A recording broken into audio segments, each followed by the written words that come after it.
100년도 전에 11살 소년이 추운 밤 현관에 음료를 놔두었습니다. 유리잔은 물에 녹은 분말 소다로 채워졌고 그걸 섞기 위한 막대도 들어있었죠. 20년 후 그 건망증이 심한 소년이었던 프랭크 에퍼스는 캘리포니아 공원에서 자신의 우연한 발견인 아이스 캔디를 선보였습니다. 최초의 아이스 캔디 맛에 관한 기록은 없지만 그 중에 첫 번째는 가장 인기가 좋았던 체리였고 레몬, 오렌지, 바나나, 수박, 포도 그리고 심지어 루트비어 맛도 있었어요. 초콜릿칩 쿠키는 1930년대에 발명됐으니까 아이스 캔디보다는 다소 어린 셈이네요. 톨하우스인이라는 유명한 식당의 주인인 루스 웨이크필드가 이 맛있는 쿠키의 발명가로 여겨지고 있습니다. 이 발명에 관해서는 다양한 이야기들이 있는데요. 한 이야기에선 제빵용 초콜릿이 떨어져서 완전히 녹을 줄 알고 루스가 달지 않은 기본 초콜릿을 대체해 넣었는데 전혀 녹지 않아서 만들어진 거라고 합니다. 또 다른 이야기에선 초콜릿이 우연히 반죽에 떨어졌다고도 하고요. 루스는 그녀의 쿠키에 대한 우연한 기원을 부인하면서 모든 것이 자신이 의도한 일이라고 주장했습니다. 감자칩의 탄생에 대해서는 많은 설이 있습니다. 한 주장은 1853년 뉴욕의 한 고급 레스토랑의 주방장에 의해 발명되었다는 겁니다. 감자튀김은 이 식당의 특별 메뉴 중 하나였고 사람들은 감자튀김을 좋아하는 것 같았죠. 하지만 감자튀김이 너무 두껍다고 불평하며 품질에 만족하지 못하는 손님이 있었습니다. 실력 좋은 요리사인 조지 크럼은 더 얇은 감자튀김을 요리했지만 그 까다로운 손님은 또 불평을 했어요. 조지는 일부러 다음 감자튀김을 종이처럼 얇게 만들었습니다. 이 튀김들은 너무나도 얇아서 포크로는 먹을 수도 없었어요.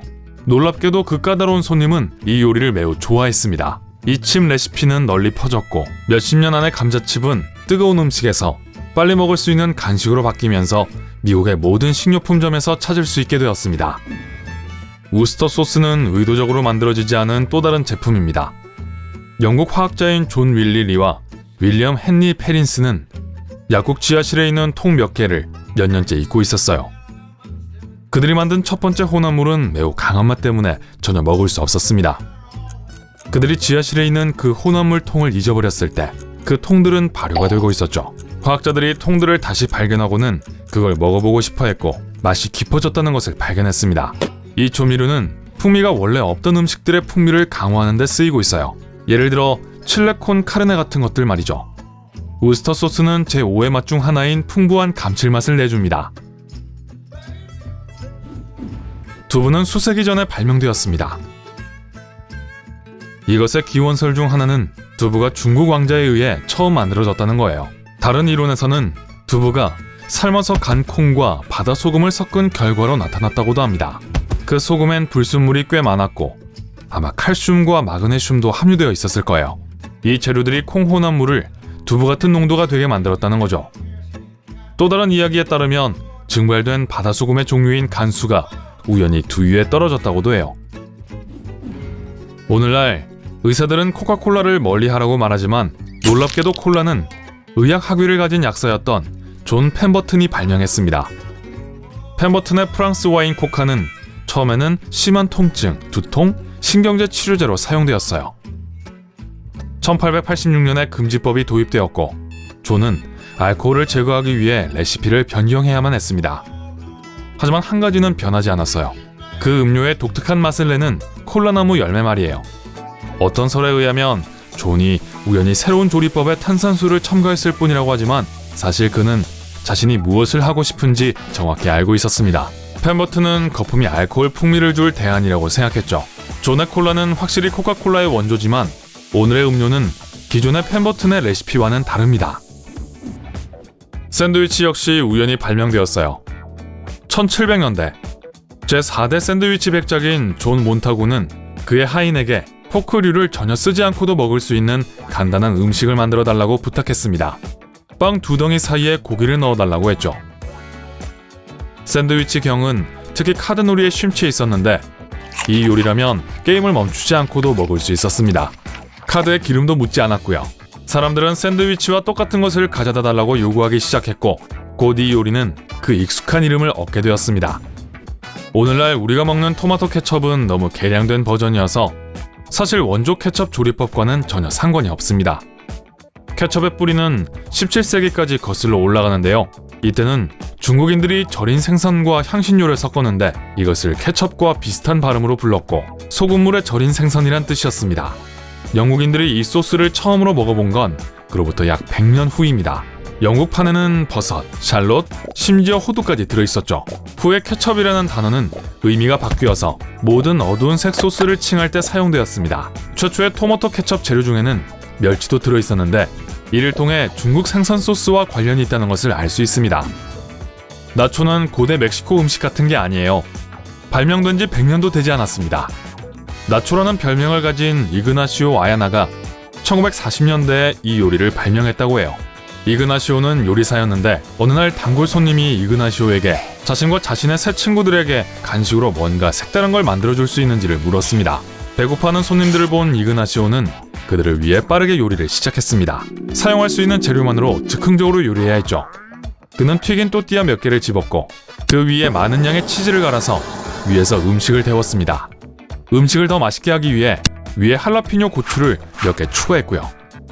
단골 손님은 이 특이한 간식의 이름을 물었습니다. 이그나시오는 오래 생각하지 않고 나초의 특제 요리라고 대답했어요.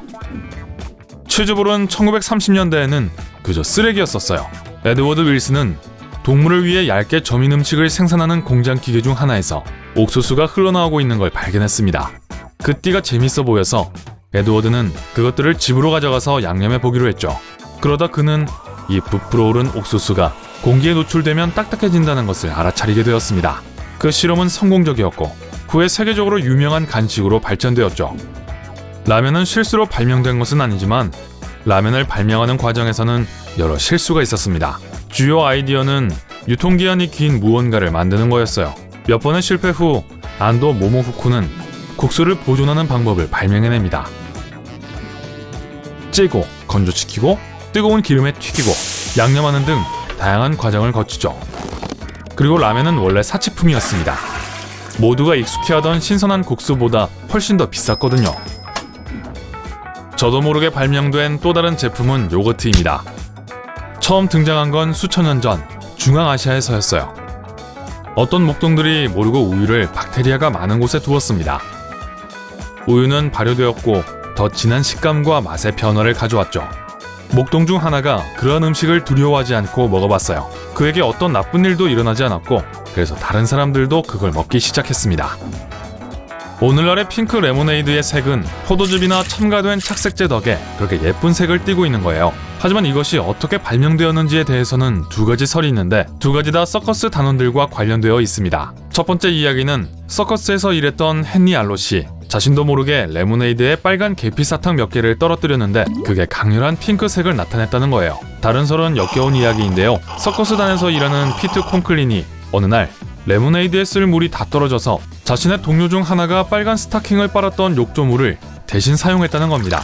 직물의 색 때문에 물이 분홍색으로 물들었고요. 피트는 여기에 설탕, 레몬 조각, 그리고 산을 첨가했어요. 그리고 이걸 딸기 레모네이드라고 불렀습니다. 손님들은 이걸 매우 좋아했고 매출이 2배로 증가했어요. 네, 다들 그걸 더 먹고 싶어서 어쩔 줄 몰랐죠.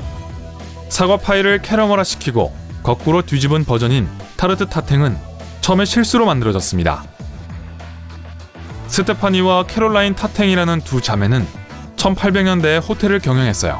어느 날 스테파니는 간단한 사과 파이를 요리하고 싶었습니다. 하지만 사과를 버터에 너무 오래 끓여버린 거죠. 실수를 감추기 위해 그녀는 사과 위에 껍질들을 올려놓고 오븐에 넣었습니다. 오븐에서 파이를 꺼내보니 불에 그을린 자국 몇 개가 있는 게 보였어요. 요리가 잘 안 되는 날이었죠. 그녀는 손님들이 이걸 알아차리게 하고 싶지 않아서 파이를 뒤집어서 새로운 레시피인 것처럼 내놓았습니다. 놀랍게도 손님들은 파이를 너무 좋아했고 곧 파이는 그들의 대표 디저트가 되었죠. 좋아요, 전 이만 가봐야겠어요. 배가 너무 고파서요.